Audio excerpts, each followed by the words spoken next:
గోదారి నవ్వింది తుమ్మెద, చిన్ని గోదారి నవ్వింది తుమ్మెద. ఏంటిది ఎలాగ చచ్చిన వాసన వస్తుంది? అది ఎలాగ చచ్చిన వాసన కాదు, మా డైరెక్టర్ వెనకాల నుంచి ఒకటి వదులుంటాడు. అరే అది ఎలాగ చచ్చిన వాసన కాదు, మా మావయ్య దుబాయ్ నుంచి సెంటు బాటిల్ తెచ్చిండు, వాసన మంచిగా ఉందని.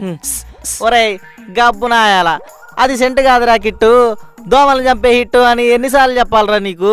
అంటే రెండు నల్లగా ఉండేసరికి కన్ఫ్యూజ్ అయి కొట్టేశా. రెండు నల్లగున్నాయని కొట్టుకున్నావా? వెనకటికి నీలాంటోడే ఎర్రచీర కట్టుకుందల్లా నా పెళ్ళామని పోతే ఇంటికి తీసుకెళ్ళి వంగబెడదన్నారంట.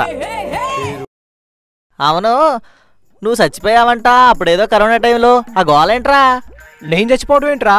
అదేరా, నువ్వు కరోనా వచ్చి పోయావంట. మీ అయ్య ఊరి నిండా ఫ్లెక్సీలు పెట్టాడు కదా, ఏంటి?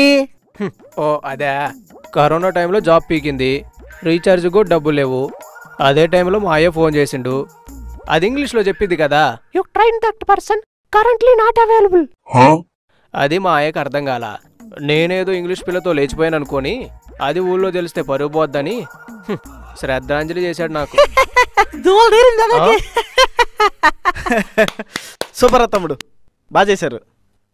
Super. Thank you sir, thank you sir. Well done. బయట ఉన్నా, నేను పిలుస్తాను. Okay sir. ఓకే సీనా, ఇట్రావయ్యా.